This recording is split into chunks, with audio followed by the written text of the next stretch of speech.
Imagine a sauce so beloved by ancient Romans that it appeared on nearly every table, funded merchant dynasties, and spawned a trade network stretching from Britain to North Africa. So sit back, grab a cup of tea, and get ready to discover the remarkable story of garum, Rome's fermented fish sauce that was literally worth its weight in silver. We'll explore how rotting fish guts became the ketchup of the ancient world, meet the families who built fortunes on this pungent condiment, understand why Romans couldn't cook without it, and uncover what archaeological evidence tells us about an industry that dominated Mediterranean commerce for centuries.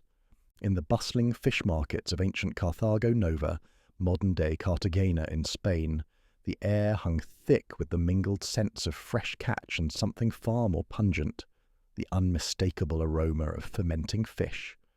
This wasn't the smell of spoilage or neglect, but rather the carefully controlled scent of one of Rome's most lucrative industries. Here, and in coastal cities across the Mediterranean, tons of fish entrails, blood and small whole fish were being transformed through the alchemy of salt and sun into garum, the ubiquitous condiment that Romans considered essential to civilized dining. To understand garum is to understand a fundamental aspect of Roman cuisine and culture. This fermented fish sauce wasn't merely a seasoning, it was the flavor foundation of Roman cooking, appearing in virtually every recipe that has survived from antiquity. Where modern cooks might reach for salt, pepper, or soy sauce, Romans reached for garum. It provided the savory depth, the umami punch that transformed simple ingredients into sophisticated dishes. Without garum, Roman cuisine as we know it simply wouldn't have existed. The production of garum began with the daily catch brought in by fishing fleets across the Mediterranean. But unlike the prime fish, destined for fresh consumption in urban markets, garum production utilized what might otherwise have been waste. Small fish like anchovies and sardines, too tiny for individual sale, were used whole. From larger fish, the entrails, blood, gills, and heads, parts that couldn't be sold fresh, were carefully collected. Nothing was wasted in this efficient system that turned maritime byproducts into liquid gold. The basic recipe for garum was deceptively simple, yet the execution required skill and experience. Fish parts were layered with salt in large containers, typically ceramic vessels called dolia or, in industrial operations, concrete vats lined with waterproof opus signinum. The ratio of salt to fish was crucial. Too little and the mixture would rot rather than ferment. Too much and the enzymes necessary for fermentation would be inhibited. The ideal proportion, refined over centuries of practice, was approximately 1 part salt to 3 parts fish material.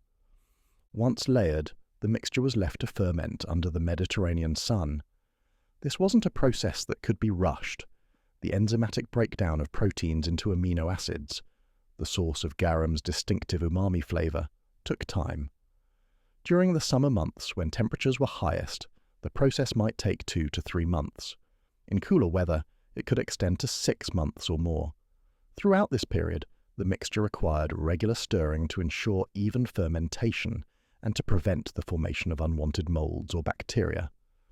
The science behind garum production, though not understood in modern terms by the Romans, was remarkably sophisticated. The high salt content created an environment hostile to harmful bacteria while allowing beneficial halophilic bacteria to thrive.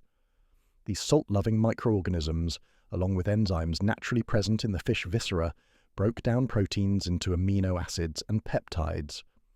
The result was a clear, amber-colored liquid rich in glutamates, the same compounds that give modern MSG its savory flavor. As fermentation progressed, the mixture separated into distinct layers. At the top floated a clear, golden liquid. This was garum proper, the highest grade of fish sauce. Below this lay a thicker, pastier substance called alec, which was also harvested and sold, though at lower prices. Some producers extracted multiple grades from a single batch. The first pressing yielded garum excellens, suitable for the tables of the wealthy, while subsequent pressings produced lower grades for common consumption. The Roman writer Pliny the Elder, in his Natural History, provides one of our most detailed ancient accounts of garum production. He describes various types and grades, from the most prestigious garum sociorum, produced in New Carthage and priced as highly as premium perfumes, to everyday varieties accessible to ordinary Romans. Pliny notes that the finest garum was made exclusively from tuna blood and entrails, fermented with precise attention to timing and technique. Archaeological evidence has revealed the truly industrial scale of garum production. Along the coasts of Spain, Portugal, and North Africa, archaeologists have uncovered vast setaria, fish salting installations that boggle the mind with their size and sophistication. At Baelo Claudia, near modern Tarifa in Spain, the remains of a garum production complex cover several hectares. Rows of concrete vats, some capable of holding thousands of litres, speak to production volumes that supplied not just local markets but the entire Roman Empire. These installations were marvels of ancient industrial engineering. Fresh water was channeled through aqueducts or wells for cleaning and processing. Drainage systems carried away wastewater. Storage facilities housed salt, brought from nearby Selinus, where seawater was evaporated in shallow pans. Workshops produced the ceramic amphorae in which garum would be shipped. Some complexes even included living quarters for workers and administrative buildings for overseers and accountants. The location of these production centres was no accident. They clustered where several factors converged: abundant fish stocks, suitable climate for fermentation, access to salt, and good harbours for shipping. The Strait of Gibraltar, where Atlantic and Mediterranean waters meet, creating rich fishing grounds, became a particularly important centre. The annual migration of tuna through these waters provided the raw material for the most prized varieties of garum. The amphora, that characteristic Roman shipping container, was perfectly adapted for garum transport. These ceramic vessels, with their pointed bases and narrow necks, could be efficiently packed into ship holds, their shape allowing them to nestle together and support each other during rough seas. The necks could be sealed with cork or ceramic stoppers, then covered with pozzolana cement to ensure the contents remained uncontaminated during long voyages. Many garum amphorae bear tituli picti, painted inscriptions that provide invaluable information about ancient trade. These labels typically included the type of garum, its age, the producer's name, and sometimes the merchant handling distribution. Like wine labels today, they assured buyers of quality and provenance. Some amphorae even bore stamps or inscriptions advertising their contents: flour of garum, first quality garum from Scaurus, or simply excellent fish sauce. The distribution network for garum was truly empire-wide. Shipwrecks discovered across the Mediterranean often contained garum amphorae among their cargo, testimony to the vast maritime trade in fish sauce. The Monte Testaccio in Rome, an artificial hill created from millions of discarded amphorae, includes countless garum containers, their fragments preserving traces of their journeys from production centres to the imperial capital. But garum wasn't transported only by sea. Once ships docked at major ports like Ostia, Puteoli, or Massilia, the amphorae were transferred to river boats or loaded onto carts for inland distribution. Every significant Roman town had shops specializing in garum and other preserved foods. In Pompeii, archaeologists have identified several such establishments, their shelves still holding amphorae when Vesuvius erupted in 79 CE.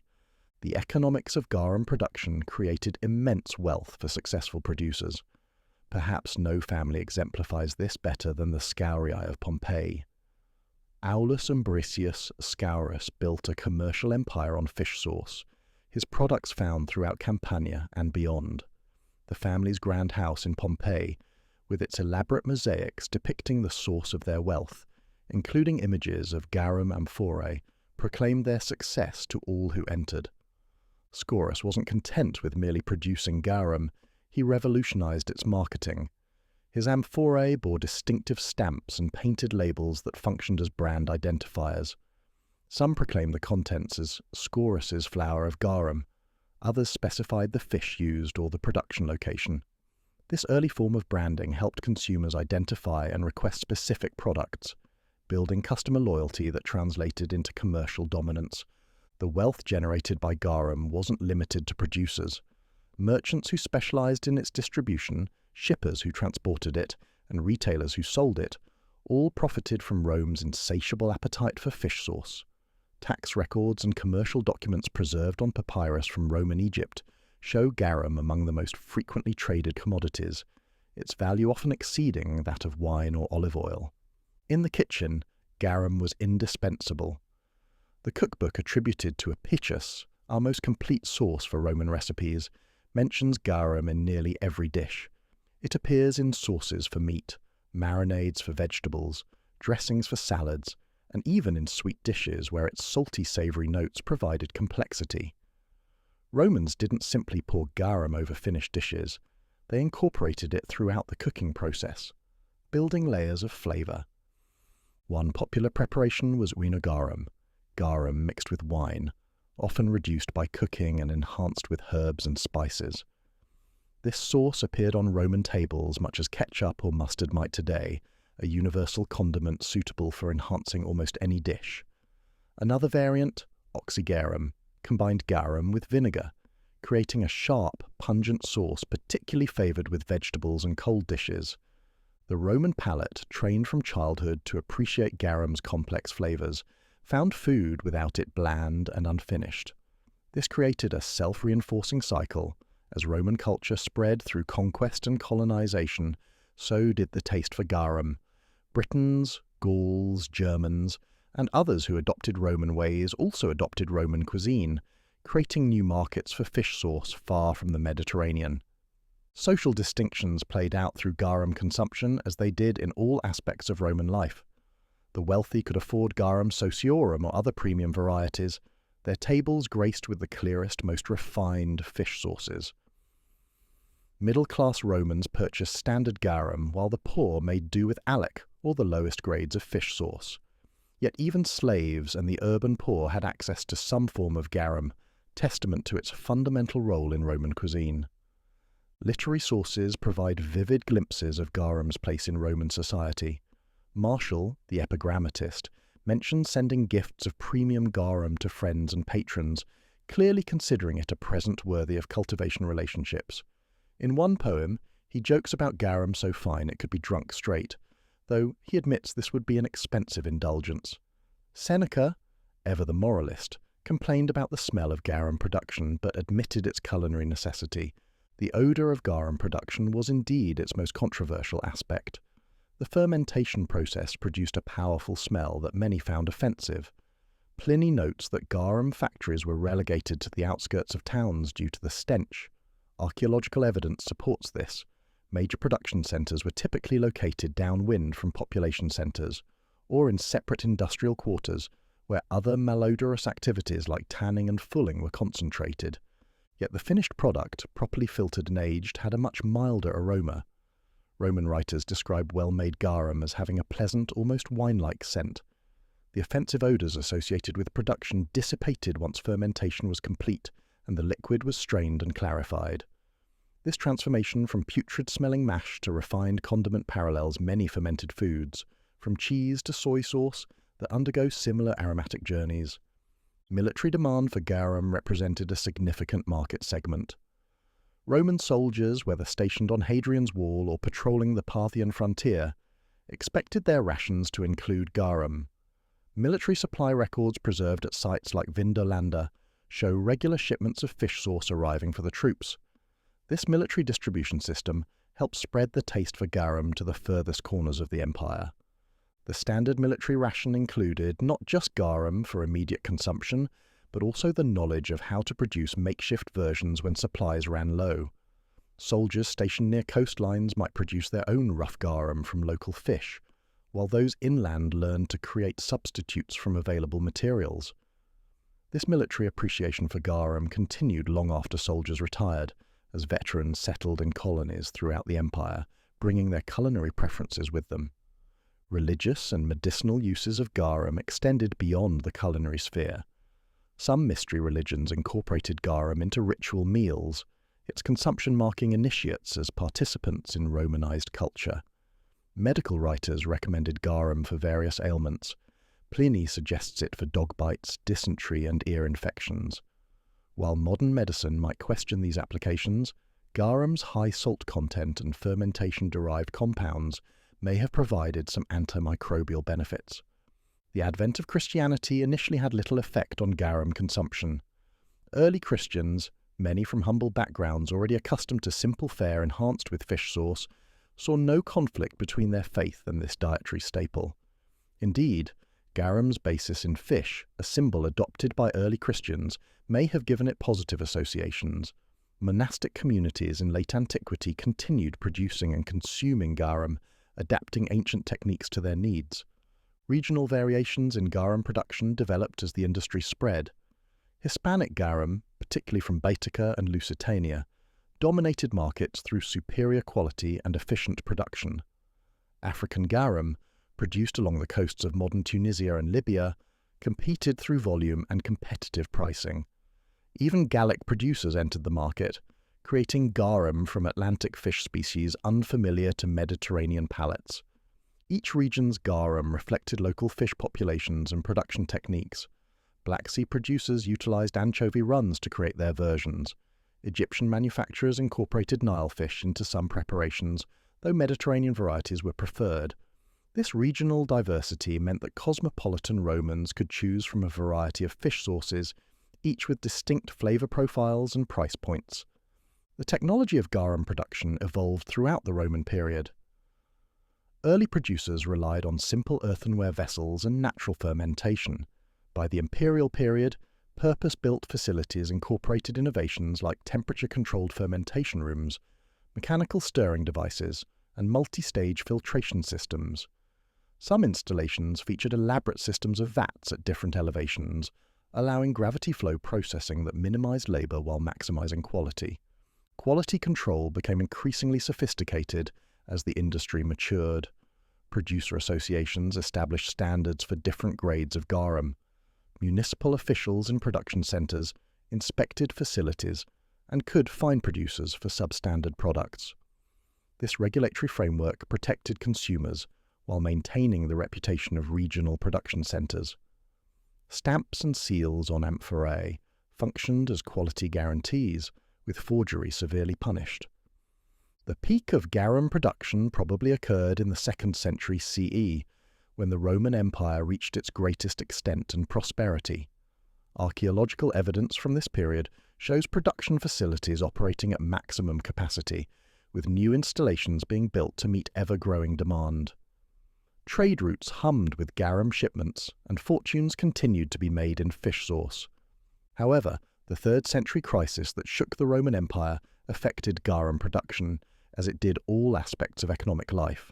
Political instability disrupted trade routes. Currency devaluation made long-distance commerce more difficult.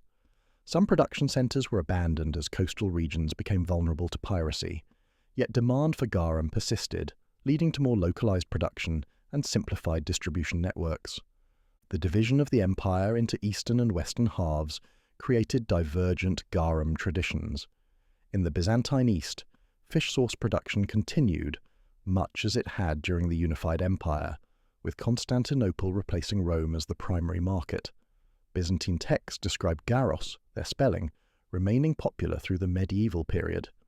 In the West, however, political fragmentation and economic decline gradually reduced garum from a universal condiment to a luxury item. As classical urban culture gave way to the more ruralized society of the early Middle Ages in Western Europe, garum production declined but never entirely disappeared. Monastic communities, particularly those near coastlines, maintained simplified production methods. Medieval texts occasionally mention liquamen, another Roman term for fish sauce, suggesting continued familiarity with the product if not widespread consumption. The Islamic conquest of many traditional garum-producing regions didn't immediately end production. Muslim dietary laws had no prohibition against fermented fish products, and early Islamic sources mention fish sauces similar to garum. However, different culinary traditions and trade patterns gradually reduced production in these regions. The great Ceteriae of Spain and North Africa fell into ruin, their vats filled with sand and debris. In Italy, certain regions maintained garum traditions longer than others. Coastal Campania, with its strong fishing culture and historical connections to production, preserved some techniques. What emerged wasn't classical garum, but rather related products like colatura di alici, anchovy essence still produced in Setara using methods that echo ancient practices. This represents not survival, but rather convergent evolution. as traditional fishing communities independently developed similar preservation techniques. The Renaissance brought renewed interest in classical texts, including culinary works mentioning garum. Humanist scholars puzzled over Apicius's recipes, trying to understand this mysterious ingredient so central to Roman cooking.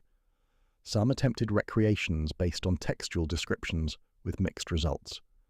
The lack of practical knowledge about fermentation times and techniques led to products that probably bore little resemblance to authentic garum. Modern food historians and archaeologists have undertaken more scientific approaches to understanding garum. Analysis of residues from ancient amphorae has revealed the chemical composition of various types. Experimental archaeology has recreated production methods, confirming that properly made garum develops complex, pleasant flavors rather than the rotted fish taste many expect. These experiments have also validated ancient descriptions of production times and techniques. Contemporary interest in umami flavors and fermented foods has led to renewed appreciation for garum. Some artisanal producers have begun making historically informed fish sauces, finding markets among adventurous eaters and historical recreation enthusiasts. High-end restaurants have experimented with garum in modern cuisine, discovering that its complex flavors can enhance contemporary dishes just as they did ancient ones. The comparison between garum and Asian fish sauces proves particularly instructive. Vietnamese nuoc mam, Thai nam pla, and similar products share fundamental production methods with garum. Fish plus salt plus thyme equals savory sauce. This convergent development across cultures suggests something fundamental about human taste, preferences, and the discovery of umami flavors through fermentation. Romans would likely recognize and appreciate these Asian sauces as cousins to their beloved garum. The environmental impact of ancient garum production offers lessons for modern food systems. Roman producers utilized what would otherwise be waste products, creating value from fish processing byproducts. The industry supported local fishing communities while providing employment in production and distribution. However, intensive production may have contributed to overfishing in some regions, particularly of prized species like tuna. Archaeological evidence suggests some production centers experienced boom and bust cycles related to fish stock depletion. The abandonment of certain cetaria might reflect not just political or economic changes, but ecological ones, the exhaustion of local fish populations through over-exploitation. This pattern eerily parallels modern fisheries collapses, reminding us that sustainability challenges aren't unique to our era. The social history of garum reveals patterns of cultural transmission and resistance. As Roman power expanded, garum followed, but local populations didn't always embrace it immediately. The process of garum adoption often took generations, as local palates adjusted and production methods adapted to available species. This culinary colonization parallels other aspects of Romanization, from architecture to law, showing how empire spread through daily practices as much as military might. Gender played a role in garum's history that sources only hint at. While large-scale production was male-dominated, home preparation of garum-based sauces fell to women. Recipe collections suggest elaborate knowledge of how to blend, season, and modify garum for different purposes. Elite women might have managed household garum supplies, much as they did wine cellars, selecting varieties for different occasions and guests. The vocabulary around garum reveals its cultural importance. Latin developed numerous terms for different types, qualities, and preparations of fish sauce. This linguistic richness, comparable to Inuit words for snow or French terms for wine, indicates deep cultural engagement with the product. The preservation of these terms in medieval manuscripts shows continued awareness of garum, even as production declined. Economic historians have attempted to quantify garum's importance to the Roman economy. Based on archaeological evidence of production facilities, shipwreck cargoes, and consumption sites, some estimate that garum represented 10 to 15% of the value of maritime trade in preserved foods. This would make it one of the empire's most significant industries, comparable to olive oil or wine in economic impact. The taxation of garum provided significant revenue for both local and imperial governments. Port records show customs duties on garum shipments. Production centres paid taxes on facilities and output. Retail sales generated additional revenue. This multi-level taxation made garum not just a dietary staple, but a fiscal necessity, its revenues supporting public works and military expenditures. The standardization of garum amphorae represents an early example of industrial standardization. Producers adopted common shapes and sizes that facilitated shipping and handling. This standardization extended to labeling conventions and quality indicators. The system's efficiency enabled empire-wide distribution while maintaining product information, an achievement that wouldn't be matched again until the modern era. Climate played a crucial but underappreciated role in garum production. The Mediterranean's hot, dry summers provided ideal fermentation conditions. Attempts to produce garum in northern Europe often failed due to cooler temperatures and higher humidity. This climatic limitation helped maintain Mediterranean dominance in production, even as political and economic power shifted northward in late antiquity. The artisanal knowledge required for quality garum production created dynasties of manufacturers. Families passed down not just facilities and trade connections, but crucial knowledge, the exact salt ratios for different fish, optimal fermentation times for various seasons, techniques for clarification and flavouring. This intellectual property, unprotected by patents but maintained through secrecy and apprenticeship, generated competitive advantages lasting generations. Fraud in the garum trade necessitated various consumer protections. Producers might dilute premium garum with water, mix inferior alec into better grades, or mislabel products entirely. Roman law addressed these frauds with typical severity: fines, confiscation, and for repeat offenders, exile. The maintenance of quality standards protected not just consumers, but honest producers, whose reputations could be damaged by association with fraudulent products. The religious dimensions of garum extended beyond consumption to production. Some facilities included shrines to Mercury, god of commerce, or Neptune, god of the sea. Workers might make offerings before beginning new batches. The transformation of decay into desirability through fermentation held symbolic resonance in a culture familiar with mystery religions and transformation myths. Medical theories about garum evolved throughout antiquity. Early writers emphasized its heating properties according to humoral theory. Later, medical texts recognized nutritional benefits, protein content, mineral richness, digestive aids from fermentation. While wrapped in theoretical frameworks we now consider pseudoscientific, these observations often aligned with garum's actual nutritional properties. The decline of garum in Western Europe can't be attributed to any single factor. Political fragmentation disrupted trade networks. Population decline reduced demand. Changing tastes, influenced by Germanic cuisines that relied less on fermented condiments, shifted preferences. The rise of Christianity, while not opposing garum directly, promoted simpler diets that de-emphasized elaborate sourcing. These factors combined to gradually eliminate garum from most European tables. Yet garum's influence persisted in subtle ways. Medieval cooking, especially in Mediterranean regions, retained the principle of building flavors through fermented ingredients. The concept of universal condiments, sauces suitable for diverse dishes, continued through various preparations. Even the English word gravy may derive through French from Latin garum, suggesting linguistic if not culinary continuity. Archaeological investigations continue to reveal new aspects of garum production and trade. Recent underwater excavations have discovered previously unknown production sites.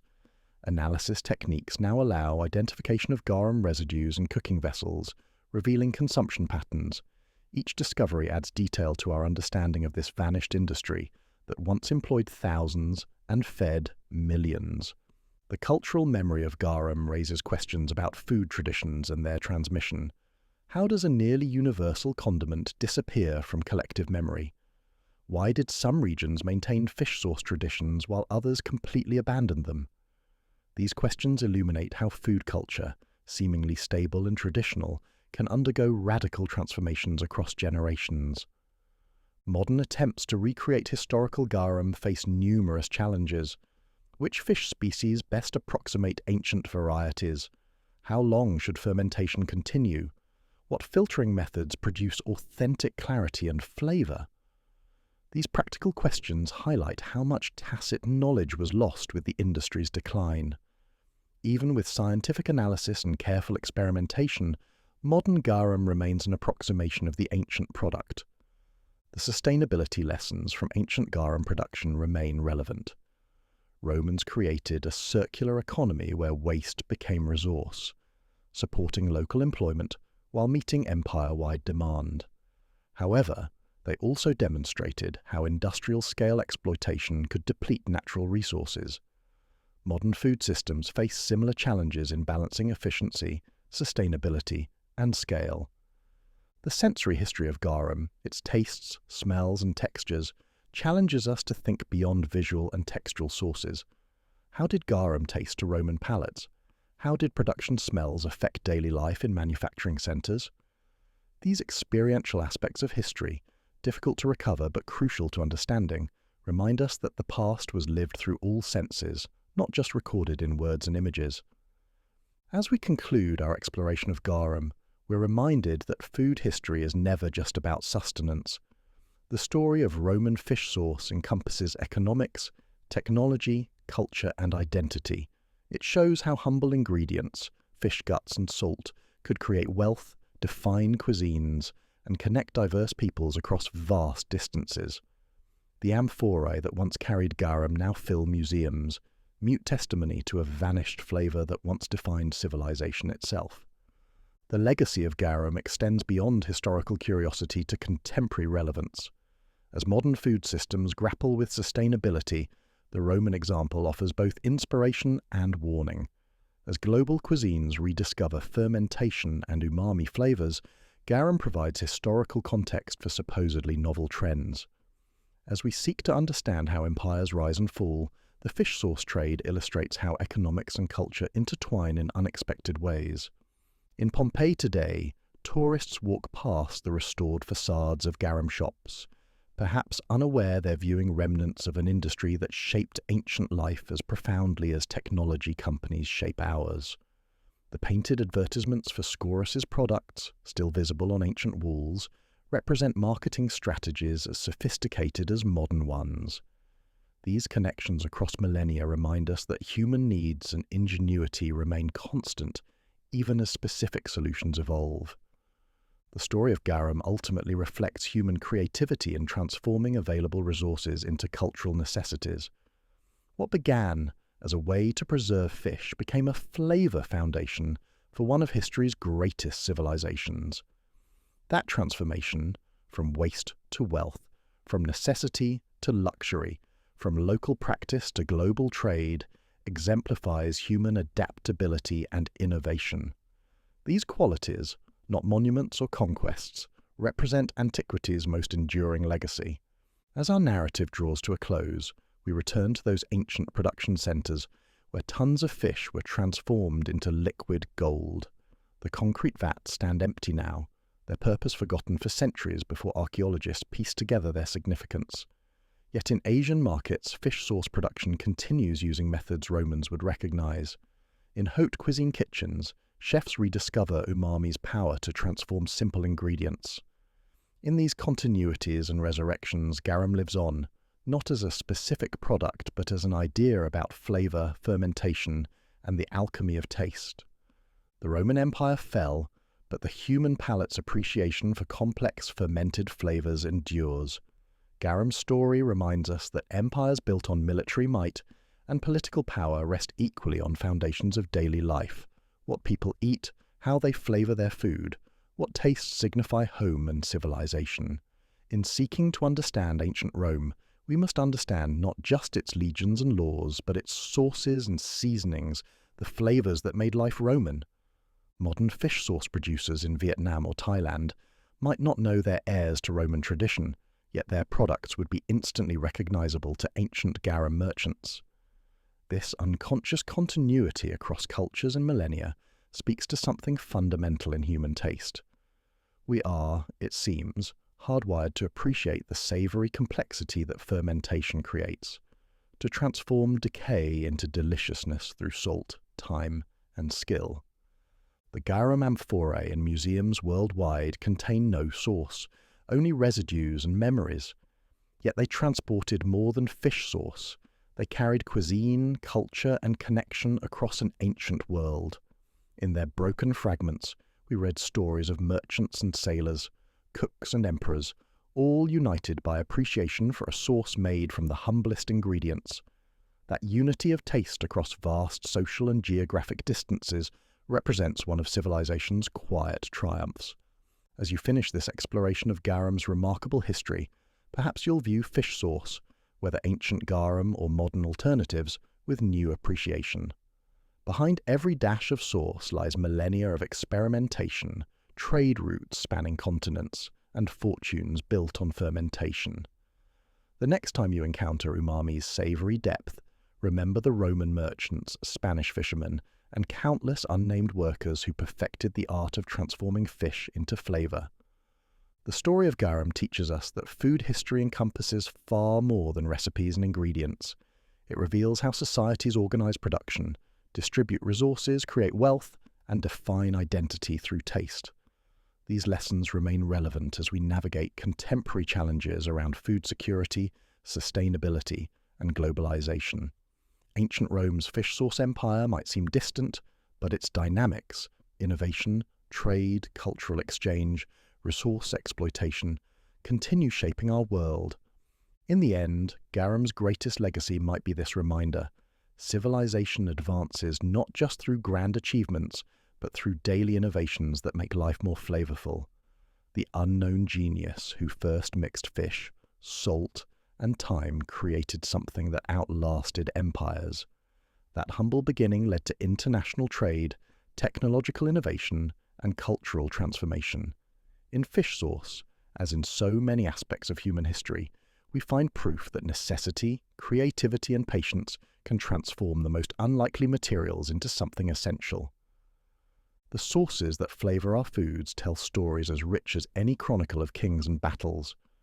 Garum's story, from fishing boat to banquet table, from Spanish factory to British fortress, captures the essence of how empires truly function, through the movement of goods, the spread of tastes, and the daily choices that define civilization. In understanding garum, we understand something fundamental about Rome and ourselves, our endless creativity in making life not just bearable but delicious.